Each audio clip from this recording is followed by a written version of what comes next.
just to like emphasize the importance of data labeling, I was talking to Andre Kapati, who was then the director of AI at Tesla, and he said that he asked the HR team to give him a labeling in-house labeling team, and the HR people were like, "So how long do you need this labeling team for?"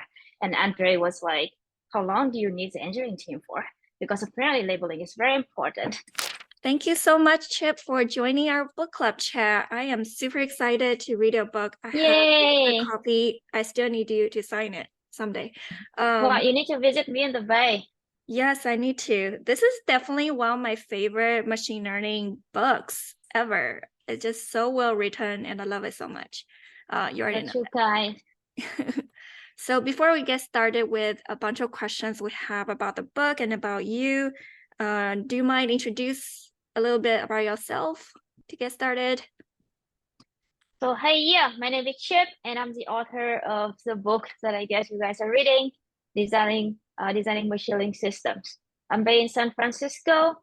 Yeah, but I'm from Vietnam. Cool. So for anyone else who wants to introduce yourself, please feel free to drop in the chat. Yeah, and feel free to ask questions in the chat as well, or just ask questions directly if you have any. I will get started with a Wait, question. Yeah. maybe let's try to see if some people want to introduce themselves. I think it's like Yes. pretty small, and I love getting to know people. So, anyone here? Swapnil, Daniel, are you here? Hey, yeah. Can you hear me? I'm not sure if my voice was audible before. Yeah, I hear you now. Oh, okay, got it. Hi, I'm Swapnil. I am a data scientist I work at Lubrizol. It's like chemical industry. I recently started reading your book. I'm just on chapter 2, but I'm already loving it. And I saw that there's like a discussion over here in this Discord, so I just wanted to be a part of it. Yes. Actually my favorite chapters are actually like later in the book, like chapter 7, 8, and Oh, like 7, 8, 10, and 11. I feel like chapter 11 is like nowadays with like all the large language model stuff is like extremely mhm. important like topic on like safety or topic on the user experience, because I do think just like LMs are a little bit different from like building applications with LMs is a little bit different from building applications with like say traditional XGBoost model or even traditional ML. Got it. Yeah. I'm trying. I'll see if I can how fast I can finish it. But just on chapter 1, I've never focused a lot on, let's say, the data source part of whenever I work with any machine learning problem, and I think I learned a lot just from one chapter. So I'm hoping to learn. Yeah, data sources are tricky. I feel Yeah. like we have this like divergence of like use cases that like Mhm. use data from like small number of sources. So say a lot of like image or text model, like you just get the text and you like input as a model and get like embedding stuff like right. But then also Mhm. like applications that's using multiple sources, especially with tabular data, you have to extract a lot of signals and join them together. So I do think it's like there's like divergence of like use cases based on the number of data sources and the type of my sources. Yeah, definitely. So, hey, Daniel, are you here? Hello. Yes, my name is Daniel Torres. I am currently a student at Wilbur Wright in Chicago, Illinois. I am also an apprentice right now at this financial bank.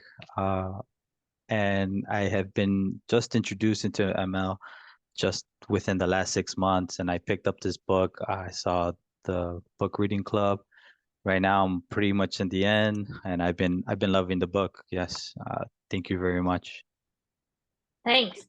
Welcome to AI. I think it's a crazy time. Wait, what ChatGPT that prompted you to come into AI? Pardon me? Was ChatGPT what prompted you to like look into AI? Oh, so at work, we had a colleague that was really into machine learning actually, and he was just working on a project based off NLP. And in the next project, uh, we were set to work with him, and the project was based off a prediction, binary classification problem.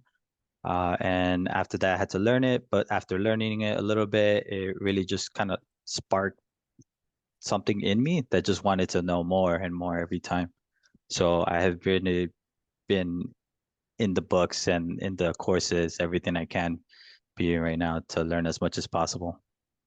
Cool. Yeah, nice. I hope that you will enjoy the book. So I feel like okay, I feel I would love to know everyone, but I think like we probably should continue with the questions. I think we have like 19 minutes left.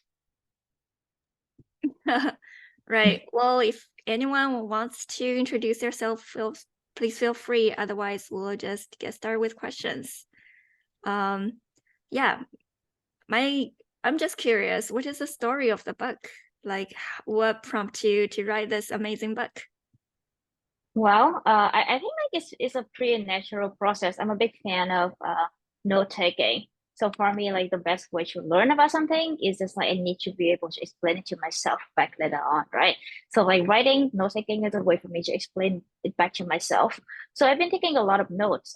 So I think like the first version, as a first note, I mean, I've been like writing a blog. I write a lot of blog posts as well. But I think the first major version of this was like something I put on GitHub like in back in 2019. So it got pretty popular. So I got a ton of feedback, and then I started taking a course at Stanford on machine learning systems design. And in the process, I wrote a lot of like lecture notes, and it got a ton of feedback as well. So and then overall over time it just became like a book. So it was not like I set out to become a book. It's just more like it's just a product of a lot of time learning. Nice. So it's a natural process. I love it. What would That's you one thing change? should be. That's the best way to write a book. Less pressure, I guess. So what would you like to change the book? And if there is one topic you want to add to the book now, what would that be? What would I change about the book?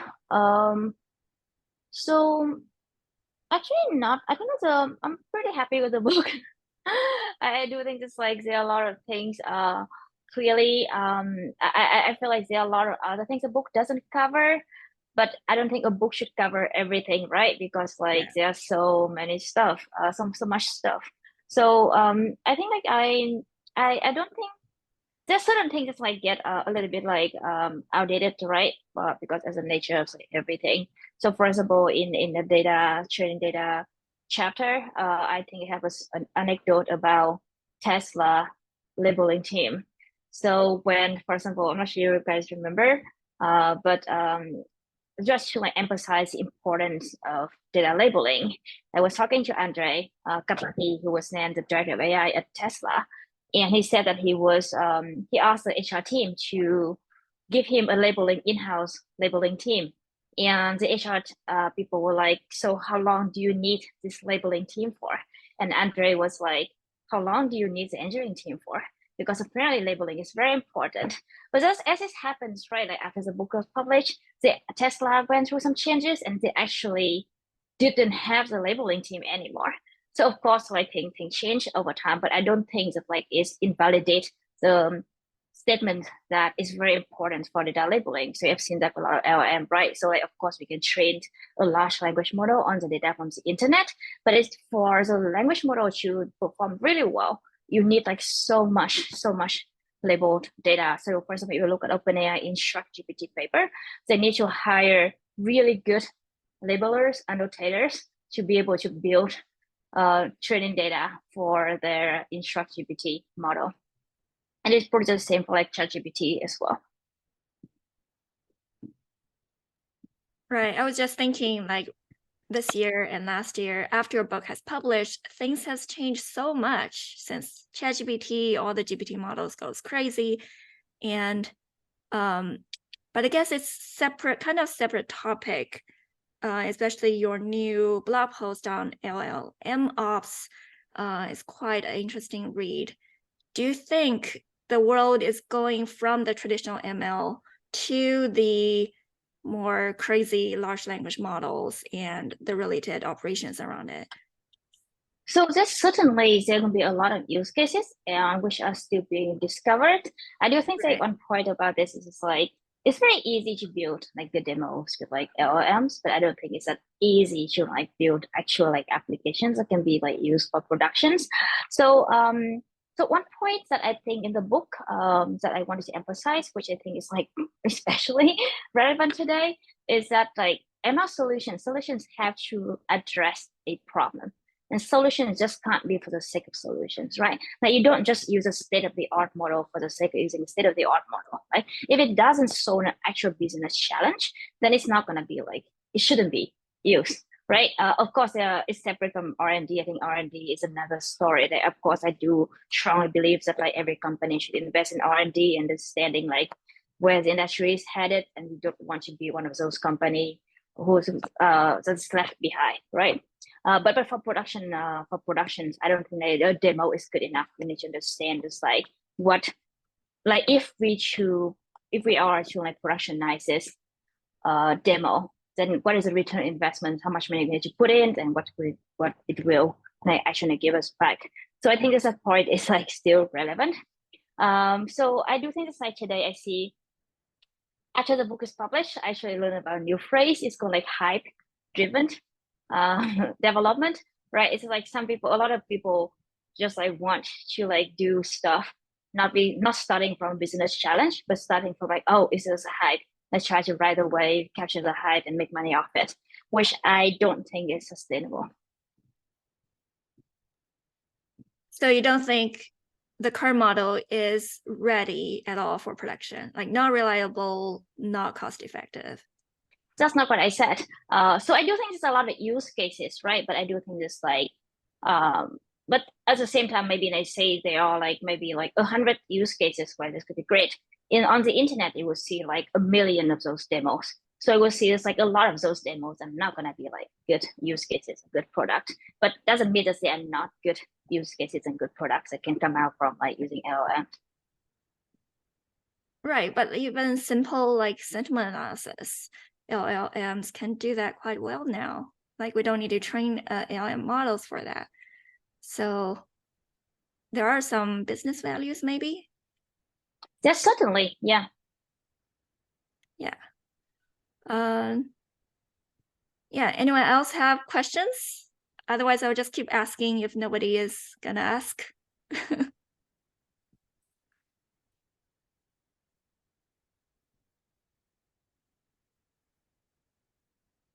So in your blog post, you mentioned the LLM ops. How do you think that would be different from the traditional ML ops?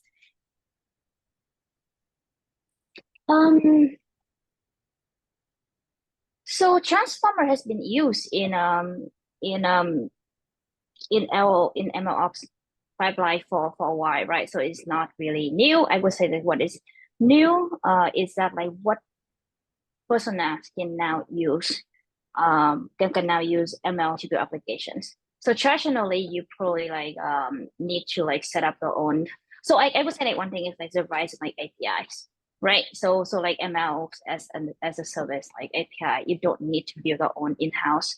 At least like the foundation model, you just like send like hidden endpoint API and get back like responses, and then you can use the responses to like view application and so like combine with other kind of like ML output and view applications.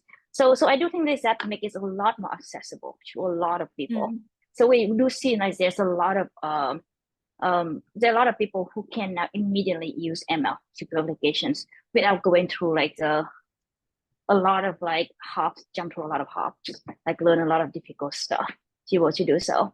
The challenge of that though is just like so like LLMs, you can communicate that using like natural language, right? And there are a lot of that make it coding, writing applications easier. But at the same time, one thing is about the ambiguity of like natural language. So it's just like both the input and output can be like very ambiguous and not exact. Like say if you ask the model LLM to like output certain type of format, there's no guarantee that the format will be exactly what you what you expected, right? And you need to like parse this format for downstream applications. So that could be like very tricky as well. So so I would say this like for LLMs, it's easier, like the entry barrier is easier for people who want to be applications, but at the same time, the requirements for reliability and safety and also like especially user experience is a lot higher. So you mentioned that right now we're kind of relying on external APIs to use some of the models. I mean, it's the same in the ML world, especially for enterprise customers. There's the choice between buy versus build, right? You could build everything in-house, even for LLM models as well. Do you have any thoughts around like the decision between buy and build and for different types of things? So that is a very heated discussion. So I actually posted something on LinkedIn about like, okay, a lot of companies want in-house LLMs. So like they would easily take a open source foundation model and then fine tune with their own data on top of it. So like that in-house LLM versus calling API, like paid API, like OpenAI API. And I think the LinkedIn post got like almost like 200 comments. So people have a lot of opinions on Twitter as well. Like they have like a lot of comments, and I think the jury is still out on like which one is more cost effective. And one thing that makes it harder is that like the cost analysis is changing like day to day. For example, we talked to somebody, someone who was at like Matros at like Scribble. Sorry, I don't know, it's like script. And they was talking about like how in just a year, the cost analysis using OpenAI APIs went down like 100 times. So I think in just a year, right? So we can expect it's gonna go down, like for API, it's gonna go down a lot in the next year as well. And so that's one tricky part, like what we think today might not be relevant like in a year. And another thing is just like the performance aspect, right? Which models can give better performance. So what I have seen so far is it's like there's no really good open source, as in like there's no open source LLMs that reach the level of GPT-4. And I'm not sure how long that's gonna be the case, right? So we talked to a friend who was, I talked to a friend who was recently like involved a lot of building large language model. So and he mentioned something about like, I guess this is not like a secret, like people like know this like from the papers, a lot of papers, a lot of like companies are building that. It's just as like, it's the data matter a lot, data quality and quantity matters a lot. But at the same time, like the base model has to be really good. So he was like trying to create a lot of like training data, like to fine tune a model. And he created like 44,000 pairs of like training data to fine tune. But then he realizes like it doesn't really, what really matters is having really good base model. So saying so either fine tuned an LLM on open source based like foundation model, but this open source foundation model is not quite as good, then it won't be able to achieve like good general performance. But also the caveat is just like for a lot of companies, you don't need to have like general LM good performance, right? You just need like good performance on a specific task. So maybe it's still possible to use like a weaker base foundation model and then fine tune the data and make it works really well on the niche task. So anyway, if you're interested, you should check out my post on LinkedIn and Twitter. It was like, yes, it's quite a lot of opinions. I do think there are two camps right now. One camp is like, yes, paid APIs is the way to go. It's easy to use, and the cost and latency is gonna get better. And there's another camp like the future is open source, democratize access to everything. Yeah. Right, but a lot of the open source model is even not okay for commercial use. So And Llama? Yeah, Llama and all the series of Llama-based models.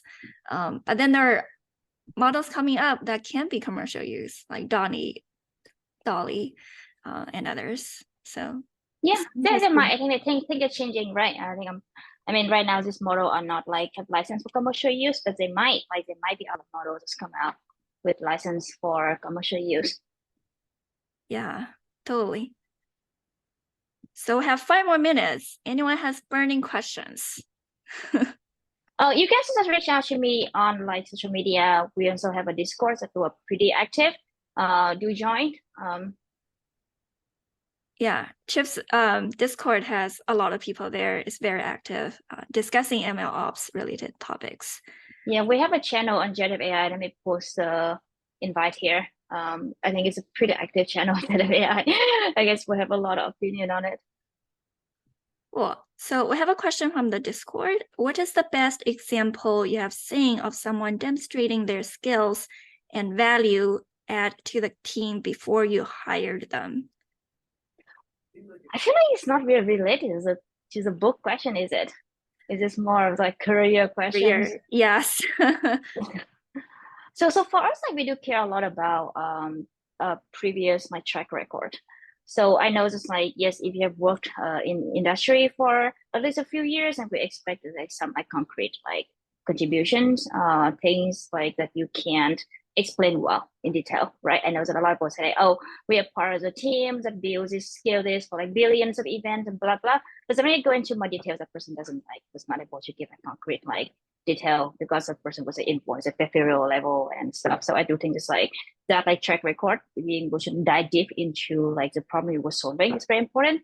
And for those who don't like it's newer to the industry, we do like if you can demonstrate that by like personal project or contributing to open source project, that is something we or like it is some like documents like technical writing papers that we just see as like you do think deeply about a problem that is very valuable to us. So related to this question, looks like this person is interested in your company, Claypot AI, which focuses on real-time ML, which is also a big focus of one of the chapters in the book. Do people need to have real-time ML experience, which is like really hard to have that experience, right? Before you join your company. I feel like a lot of those like streaming or like real-time ML toolings is just like open source. So I do think that's like if somebody is interested in the problems, we do see this like, oh, at least you spend some time like digging into the problems and I see like what is out there. Yeah, I don't think it's like it's a hard possible like somebody will tell me, oh, I'm just like stream processing. And I'm like, okay, so what is the level of interest? Because interest, like have different level of interest. Like interest, like, okay, I have seen it before and I like vaguely think about it, or interest is like, okay, I want to see how it's work. And I've seen it, okay, what is the best stream processing engine out there? It's a common one. And I try to follow a tutorial and I see like, what is this like? Or another level of interest, like, okay, I think it's pretty cool. And it's like, I can relate to it because I've encountered the problems that this solve. So I'm not trying to just use it to solve my problem. So like, it's very different level of like interest. Yeah, that totally makes sense. Yeah. So I think Daniel got a very random questions. What IDE do you use or prefer? VS Code. I mean, like, yeah, I think you should like use more of like care more about the terminal base, like Vim versus Emacs. But I think like VS Code with on the plugins are pretty easy to use. Okay, we have 2 more minutes. Anyone has questions? I do think it's like when it shows, it's like for I think it's always for the person asking about this. So first of all, like we do have a channel like career advice, which is like pretty active as well. Like when people can give a lot of advice on like different career questions. So like do check it out. Awesome. Thank you so much. Which book do you recommend us to read next? Final question. Depends. I do think like in this phase, I do think that like a lot of like different technical books can so I for example like a lot of tutorials books I do think it's like a bit tricky to like keep like up to date just because things are changing really fast. So I could focus on more like fundamental kind of like books. So I would be interested in like books that discuss things like so one thing right now is I think is very important is it's like looking so I was talking to my friends, right? I think we are facing like we are encountering a technology that is like pretty new and gonna changing a lot of things, right? So maybe like a good idea to look back in history, like when did something like this happened? Like was that the internet? Was that the industrial revolutions? And let's try to learn like maybe the pattern match. Like okay, how does that affect society? What changed? How did it affect the job market or the standard of living? Like yeah, or what problems did it arise? So I'm pretty interested in like technical history right now. Technical history. Do you have Yeah. any authors you recommend, resources that you could share with us? I think like, so here, let's see like some of the books on my bike. So one thing I do think is like Arthur Clarke is a very interesting older author. He writes a lot of science fiction, and he has a book on like profiles of the future. I think it's very interesting. So it's not about like predicting the future, but it's introduce a framework, like how to think about the future. So say he would like explain like, okay, these are for technology X to happen, you would need to have like A, B, C, D, right? And if all of these A, B, C, D conditions are met, then how is it going to change society? So I think it's a very interesting framework to think about. Like, okay, now we a lot of things we see today, or I see today as speculations about like, okay, this gonna change this and stuff, right? But it's just purely speculation. So I think it's really valuable to think about, okay, if that claim is true, what will need to happen for that claim to be true? Like what conditions must be met? And then if those met, then how is it gonna change? Like what are the downstream applications, or like what's the downstream consequences? Doesn't make, yeah. So I think it's like interesting framework. Interesting. It's more like a thought piece. Yeah. Okay, do you need to go now? I know it's yeah, I need to go. Yeah, but okay. yeah, really nice meeting you all. Really nice seeing you again, Sophia. Do visit the play. I would love to hang out again. Yeah. Thank you so much, everyone. Thank you everyone See for you. joining. Bye. Thank you. Bye-bye. Thank you. Bye.